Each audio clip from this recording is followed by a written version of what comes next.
Susan and I had a sauerkraut party a few nights ago. Here you see the kraut all put in her crock. She's wiping down the sides with vinegar to make sure we don't have any nasty residue on the side. She cut up 8 cabbages, and you kind of see the process here. Now that's already been munched, crunched, and salted. She had her cabbages all washed, cut them up over here on the cutting board.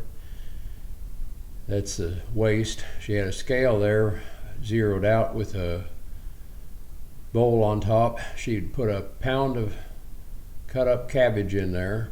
I'd dump it in the crock, add a heaping teaspoon of salt, and then I would go after that munching and crunching and punching. You take your hands and you squeeze and you push and you crunch and punch it down, and what you're doing is you're bringing the moisture out of that kraut, out of that cabbage, and the salt helps pull that out. Get all done, you want to make sure you got it really crunched up where the moisture's coming out good, and you've got to put a plate in there that will fit on top of that kraut.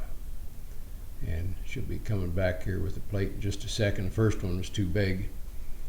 Put a plate in there upside down, and then you add your kraut rock. We have a crock full of kraut, and you put a plate in there, and then there we go, there's our plate, and then we add our rock to press that down. You want to push that cabbage down into those juices.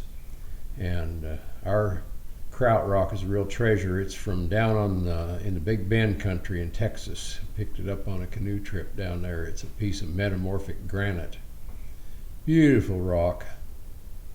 There it is. There's our famous kraut rock. We put it in a plastic bag and put it on top of the kraut, cover it up, and in 6 weeks we will have some wonderful sauerkraut. Thank you very much for watching.